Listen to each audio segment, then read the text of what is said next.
Welcome students to the second part of the video, that is the effect of British rule in India. As we have already seen in the first part, how Britishers have established their rule in India. First, they established their power in Bengal.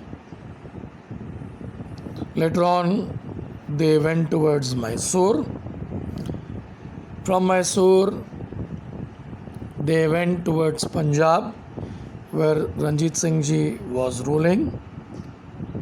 After the death of Ranjit Singh Ji, we saw his son, he was a minor, Dilip Singh. He was made to sit on the throne, and Punjab was brought under their rule. We also saw that they had a continuous fight with the other European powers who are on the Indian soil, especially the French and the Dutch, as well as the Portuguese. Then they tried to enter into Maratha politics. After the death of Madhav Rao, his uncle Raghunath Rao wanted to be a Peshwa.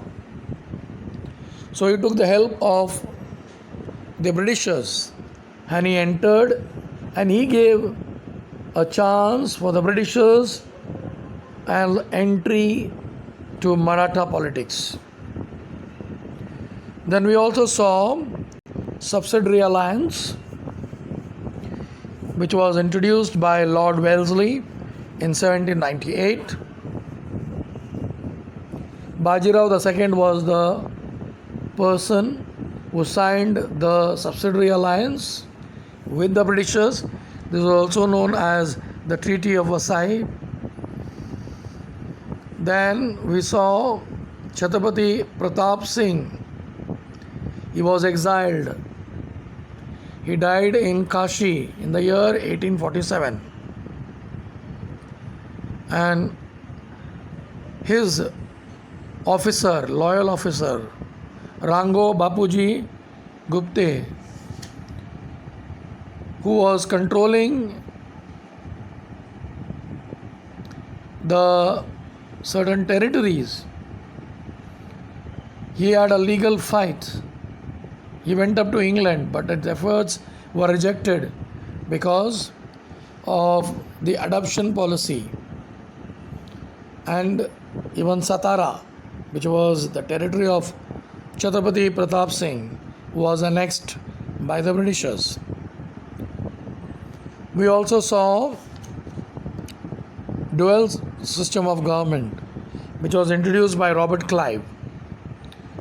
Robert Clive, in 1765, he said the company undertook the work of revenue collection and the Nawab of Bengal has to maintain law and order. Then, to strengthen the British rule in India, Lord Cornwallis introduced bureaucracy. He wanted the Babus to maintain the accounts, to run the administration. So there was military and police force which was organized, where our Indians got a chance to enter, but they did not get the superior post or the post of an officer. They were merely subedars. The judicial system, there was inequality in India. Equality was missing. And we could see that the Britishers came to know about it, and they brought or they created a code of law that was called as Penal Code.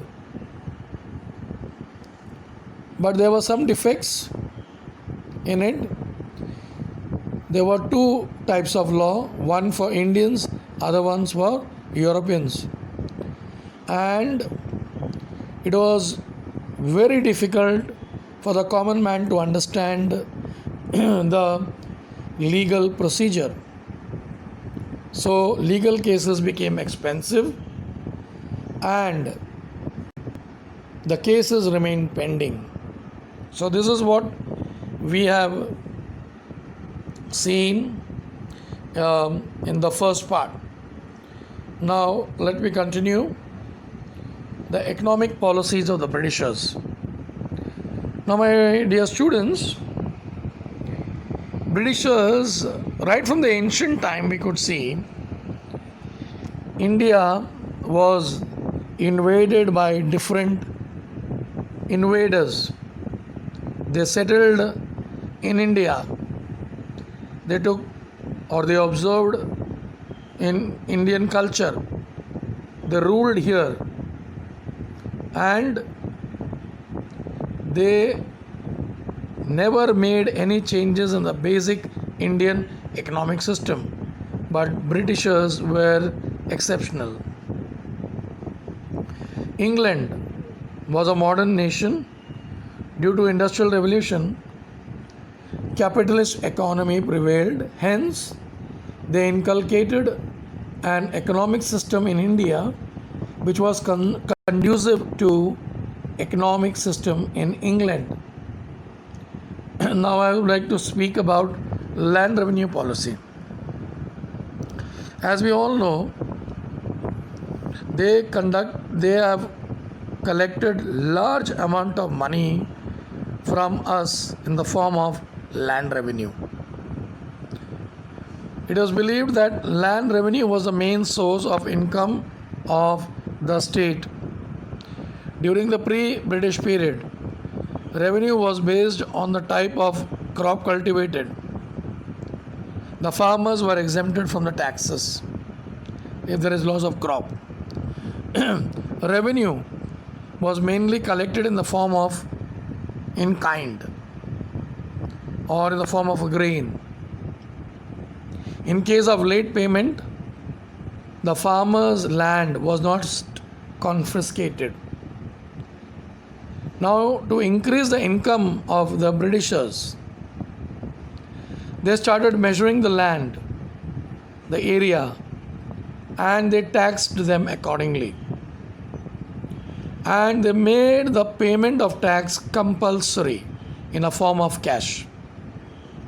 If the farmers failed to pay tax, then his lands would be confiscated. The Britishers' system of land revenue collection differed from place to place, which led to the exploitation of all farmers. Now, my dear students, we will see now what is the consequence of this land revenue. Simple. For the payment of taxes, Indian farmers started selling off the crops in whatever price they received. The merchants, brokers started purchasing their goods at the minimum rate. The farmers used to mortgage their land to the money lenders so that they may pay taxes to the Britishers. Farmers were bankrupt if they fail to repay the loan. My dear students, what they will do?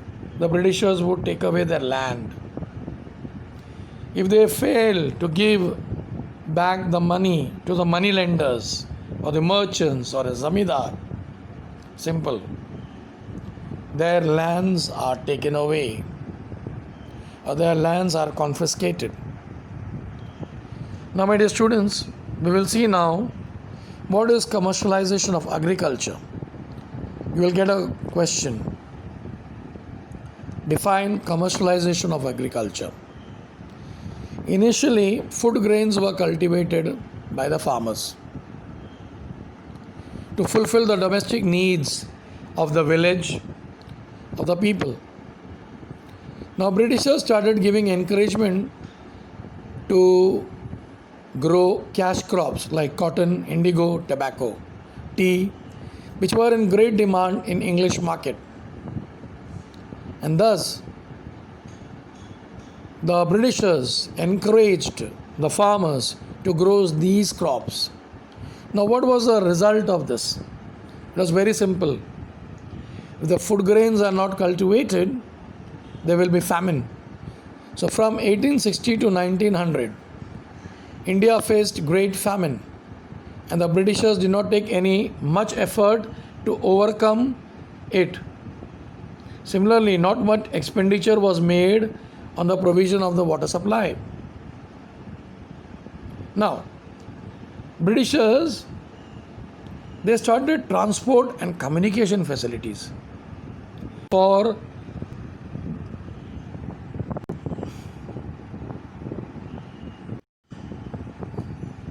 my dear students. We will see now what are the development they have done in India. One, development in transport and communication system. For increase in trade and convenience of the administration, Britishers developed modern facilities like transport and communication in India. In 1853, railway ran on the route of Mumbai to Thane. In the same year, they introduced telegraph system in India, the postal system in India. Due to all this development, there was long-term impact on the social life of the Indians. Due to this, there was increasing sense of unity among the Indians. What are the other things? There was decline in the traditional industries. Now, why there was a decline in the traditional industries? Simple. British government, they obtained huge taxes on goods exported from India to England. On the other hand, the taxes were imposed on goods imported from England to India. Now, those goods which were coming from England were machine-made goods at cheap rate. It was available at the minimum cost, and the goods made in traditional industries were costly. Now, what has happened? What was the result of this? Very simple. The result was that the traditional industries were stopped and the artisans became unemployed. Now, there were few business class people in India who came forward with a larger project without the support of the Britishers. In 1853, Kwasaji Nanabai Dabar started the first textile mill in Mumbai. In 1855, jute mills were started in Bengal. In 1907, Jamshedji Tata established iron and steel industries in Jamshedpur. In India, coal, metal, sugar, cement, and chemical industries came to be started. Now, what was the social and the cultural effects? As we all know, our India was very traditional, but these Britishers were modern. They were working on the values like humanitarianism, democracy, nationalism, liberalism. So it is obvious that the Britishers will not be able to understand the values which are of there in India. Certain practices which were followed by us.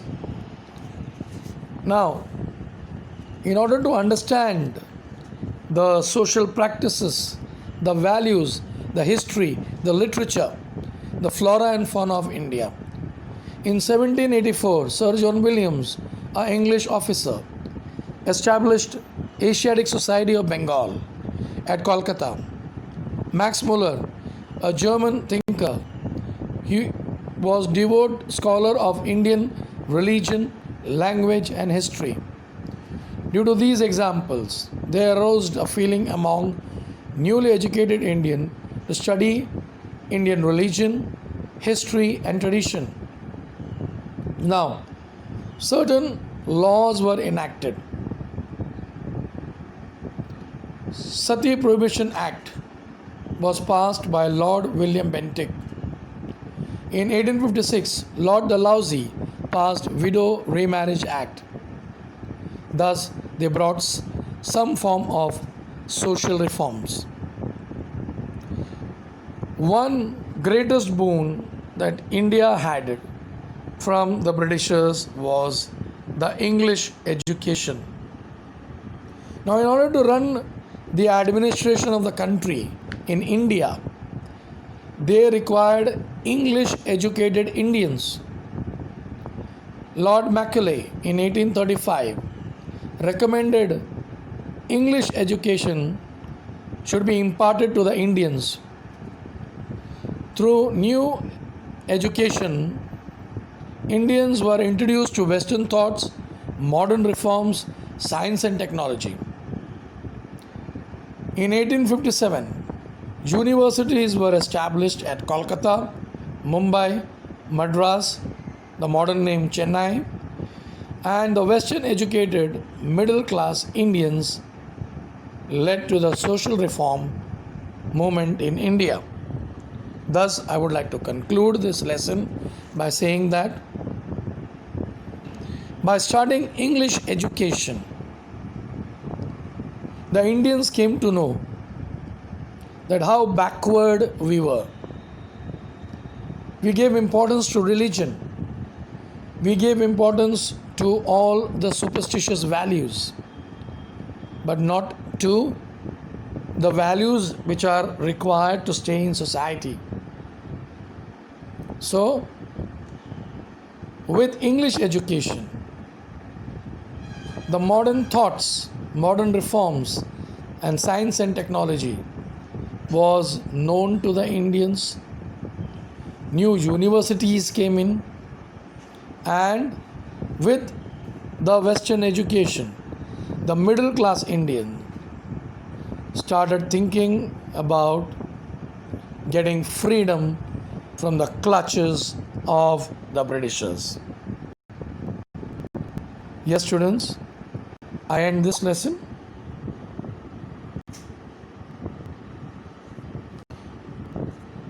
Thank you.